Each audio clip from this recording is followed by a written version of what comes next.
sabi, nangungupas terilo mo. Ay, nangungupas ba? O di galing. At least, yung prinsipyo ko hindi nangungupas. Yung issue ni Makagago, yung involvement niya kay Sabi na peking abogado, na kriminal, wanted, ay hindi yun mangungupas. Bakit? In-endorse niya yun eh. Allegedly, mas malaki daw ang cut niya. Allegedly. At ako po ay endorser niyan, Takoyaki. So, at ang usapan ho namin, kada labas, kasi po ano yan eh, may kontrata kami na kada labas, sila ho ay nag-spend kanina ng more than 200,000. Para ho sa pa-endorse ko lang yung kanilang brand. But sabi ko, hindi naman ho ako after sa pera. Kaya sinasabi ko ay, sige, bigyan mo ako ng ibang offer. So, sige, ganito na lang, sir. Kada isang takoyaki na makakain mo, 2 pamilya, bibigyan natin ng tigli 5,000. So, nakain ko po yung 10. Muntik na ho ako ma-hospital. Ngayon lang humupa. Kanina pa hong alas 10 ng umaga ako kumain. Hindi po, alas 11 pala. Ngayon lang humupa yung sakit ng aking tiyan. Sobra. Jeep, saan pwede makuha libreng salamin mo? Gusto ko na din kasing makita ng pinsan kong bulag. Ay pumunta po kayo dito sa depressed area. Dito po kami mag-aano ngayong 31N1. Sabi ni Mac Martinez, gusto pagbabago, FLM 2028 for Senator. Grabe naman yan. Hindi na, ayoko na. It is not my cup of tea anymore. Gusto ko na lamang kung matapos lahat ng mga kaso ko at gusto kong makapaghanap buhay ng mabilis, makabenta yung lahat ng property at matulungan ko pabalik yung mga taong tumulong sa akin. Yan naman ho ay pangako ko. Kaya lang ho, alam nyo naman, hindi pa ho tapos yung huling-huling kaso. Kaya hindi pa rin ho ako makagalaw. Boss, magkano Lucky Me Beef? Sa isang dekalibre daw.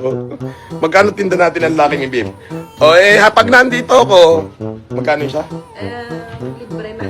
Hindi, magkano isang benta natin? Magkano? 10? 12? 1.5 na lang sa'yo. May kasamang autograph. Bibili daw siya, 1.5. Basta may kasamang autograph, gago, di ba? At sa totoong buhay, sino kaya yung mukhang pet? Ha? Ako? Walang nakakapet sa akin.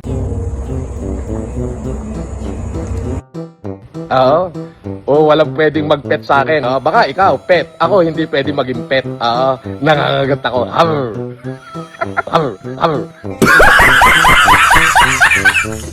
Ano pa? Yung relo ko galing Shopee. Ayan. Ayan. Tingnan mo mabuti. Solid na rose gold dyan. 3 milyon ang bili ko dyan. Date, tanga. Date. Good luck sa hearing mo sa human trafficking mo mamaya, idol. Tarantado ka, putang ina mo. Magsama-sama kayo. Pag na-acquit ako, lahat ng mga purported na witness nyo, putang ina mo, ipakukulong ko lahat yan. Putang ina mo ka. Bobo ka, tarantado ka, umi-style ka pa. Lumayas ka rito, putang ina mo. Magsama-sama pa kayo. Kausapin mo pa lahat ng mga kaibigan mo. Magtulong-tulong na kayo, putang ina nyo, malapit na tumatapos. Pag natapos to, lahat ng mga tumarantado sa akin, lahat kayo, bubueltahan ko kayo. Kayo naman ay ipakukulong ko, mga putang ina nyo. Tanda mo yan. Hintayin mo, matatapos na to. Binabalasan na ng mga abogado ko yan eh. Pag natapos to, kayong lahat, ihanda nyo katawan lupa nyo. Kayo naman ay ipakukulong ko. Real talk tayo. Wala tong fake news. Ito, lumalabas sa bibig ko. Mr. Makalma, kailan mo narinig na sinabi ko na ako'y nagpapanggap na kapatid ni Bongbong? Di ibig sabihin fake news din ang lakad mong hindot ka. Di ba? Tama ba? Paano mo sasabihin na kailan mo narinig? Bibigyan kita ng 24 oras na ilabas sa akin na narinig ko sa bunganga ko na kinlaim ko na magkapatid kami ni Bongbong Marcos. Kapag hindi mo yan na ilabas, araw-arawin din kitang animal ka. Maniwala ka sa akin ka na aatakihin ka na sa akin. Don't ignite me. Don't ignite me. Ayan, oh. No, no, no, no.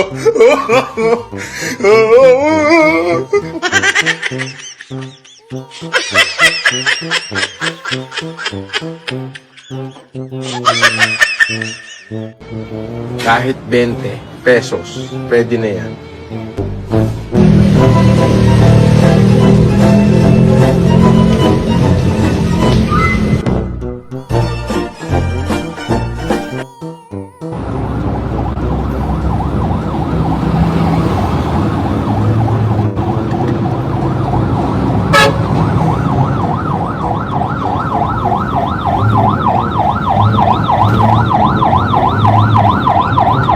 Ano yung ambulansya? Muna natin sa isang bagay kasi yung kay makagago sa amin, nasa korte na yan, then let it decide by the court. Ngayon, ako naman, syempre, sasagutin ko muna yung mga allegation syempre laban sa akin, katulad ng allegation ng PNP, dahil kumalat nga yung litrato na ako'y naka-uniforme ng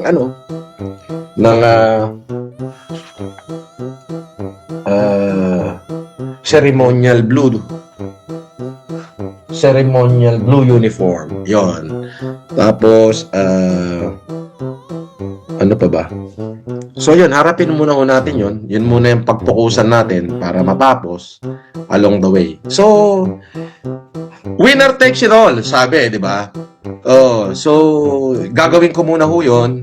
Lilinisin muna natin, then pag nahuli na si Aling Susan, and then siguro baka kung anong mangyari sa korte, di kung manalo ko sa korte, di durog sila. Ayun, kung matalo ko, di talo ko. Hindi naman pasok sa 35 years old na required age para maging senatorial candidate si Francis Leo Marcos na 33 anyos lang sa araw ng eleksyon. Now, Your Honor, I just want to express myself not to be declared as a nuisance candidate because word nuisance will not be applicable in my personality, Your Honor. Qualified to run, disqualified under the Constitution. Yes, Your Honor. Even declare you a nuisance because you are not even qualified to run in the first place. Wala daw tayong pera. Ito, lalabas ang kita pera. Yung leg nila, boss, ang nababali. Labas mo na nga yung isang bag dyan, po tayo na, nang mamamatay na sa inggit to. Boss, Oh, ano muna, boss? meron ako pera dito. Oh, ha? Oh, di ba pera yan? Oh, eto. $6,100. Boss, ingat sa biyahe pa Jensen. Hindi naman ako pupunta rin Jensen eh. Ano gagawin ko ron?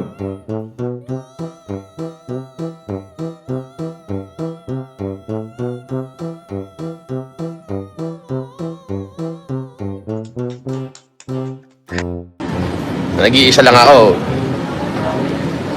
10,000 halaga. Ayoko na. Tinignan ko na lang. Ayos na. Hindi ko na titikman pati. Di ba? Boss Epelem, nakita kita sa QC. Dati pogi ka pala sa malayo. Paglapit pala, swangit ka na. Thank you, ah. Masaya, di ba? That is the feeling of, sabi ko nga, excellence and being merciful is not an act, but a habit. That is according to Aristotle. Excellence is not an act, but a habit. Yan. Sabi ni Yapi M. Balmer, pakibuskag nga niyang egg roll sa gitna. Ano laman? Ay, ito. Ano to? Ito. Ano to eh? I don't know. It is vegetable and vegetable and there is parang meron siyang noodles na sticky sa loob. Nasa Thailand ako eh. Thailand version. You are not Marcos! Scammer! Ako ay ex-convict, convicted criminal at scammer.